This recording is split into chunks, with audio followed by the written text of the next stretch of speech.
this is Editor's Take. I'm Sakshi Batra, and with me is Gaurav Choudhury, is the Deputy Executive Editor of Moneycontrol, and we are here to discuss about the September retail inflation figures that have just been released by the government. Thanks a lot, Gaurav, for joining in. Well, this is the first time that in many months, or maybe almost a year, that we've seen a spike in retail inflation. It is up. The September CPI inflation is up at 3.99%. If you compare it with the last month, it is up from 3.21%. So is this a big cause of a worry, because this is now closer to the RBI's limit of 4%? Yeah, it's still a tad below RBI's tolerable limit of 4%, but I think the RBI will still try and see how this holds because a large part of the current spike in inflation has come because of high food prices. Right. And high food prices is primarily because of two products, tomatoes and onions. And we know for a fact that during the month of September, onions particularly, and followed by tomato later, the retail prices have gone up significantly for a variety of reasons, including seasonal shock-induced season-induced supply shocks, etc. So that is showing up in the retail inflation figures. In fact, the consumer food price inflation for urban areas in the month of September stood at 8.76%. So, right. and also please keep in mind the fact that food price has a very large weight in the consumer price index. It's more than 40%. Yeah. So any sharp spike in food prices or food inflation will actually push the headline inflation rate significantly, and that seems to be playing out here. All the food price inflation has also gone up significantly in rural areas at 5.11% in the month of September. The key thing to watch out for here is that vegetable prices went up significantly by 15.40% combined, rural and urban areas. But in urban areas, vegetable prices went up by a very sharp 27.10%, followed by a very sharp rise in prices of inflation of pulses by 14.80%, and also fruits by 7% in urban areas, and meat and fish by 10.90% in urban areas. Right. In fact, the combined rates are also very high compared to the previous month or the same month last year. The key thing to watch out, however, here is that if you look at cereals and products, the combined inflation rate is 1.66%, whereas in urban areas it has grown by 4.6%.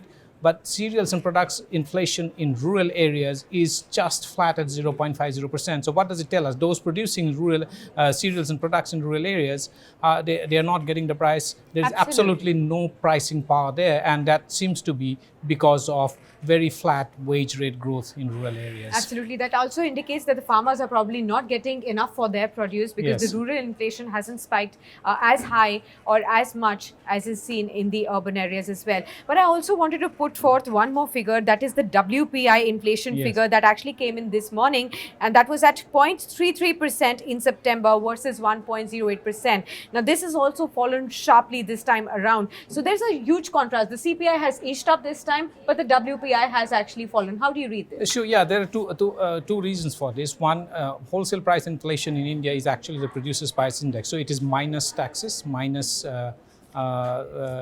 transportation costs, etc., etc. So this does point, and this could, if this trend persists for the next 2-3 months, that is divergent trends in food inflation, particularly of wholesale prices and retail food inflation, it could be an indicator of some degree of hoarding taking place, because what the farmers are selling in the mandis, the prices that they're getting are significantly lower what the prices that have been sold in urban areas in the retail vends. So if that continues to persist, is this a sign of hoarding? That is something that the government should keep an eye out for. Absolutely. So that is something that we all need to watch out for. Apart from this, I want to understand what will the RBI be doing now, since the retail inflation is up almost very closer to the 4% limit that it had set for itself. And on the other hand, we had also witnessed the IIP growth that has slipped to a 7-year low. This is the first time in 26-27 months that we have seen the IIP growth in the negative territory of minus 1.1% growth. That also is a big worry now. On the one hand, last time around, also in the kind of commentary that was given by RBI governor, they did say that the stance is still accommodative. They will still be open to cutting the rates, keeping the growth in mind. But right now, there is a double thing over here, double whammy. So the RBI has clearly made it very clear on which side of the fence they happen to be on the growth versus inflation debate. At this point in time, they said that growth needs a lot of hand-holding, both from the fiscal policy side and also from the monetary policy side, and which the RBI has been doing over the last few monetary policies.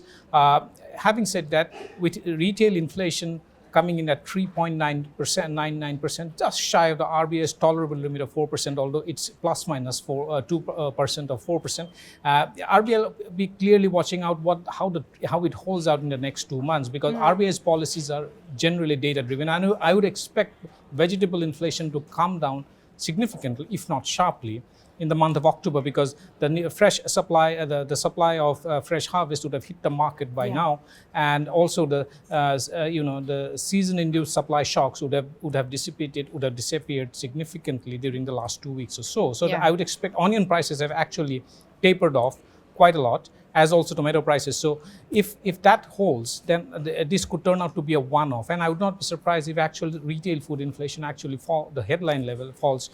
Again, comes back to comfortably below 4%. Okay. The RBI is going to watch this out, and clearly IIP growth, which is factory output growth, have fallen, and it is something that has got both the government and policymakers in RBI worried.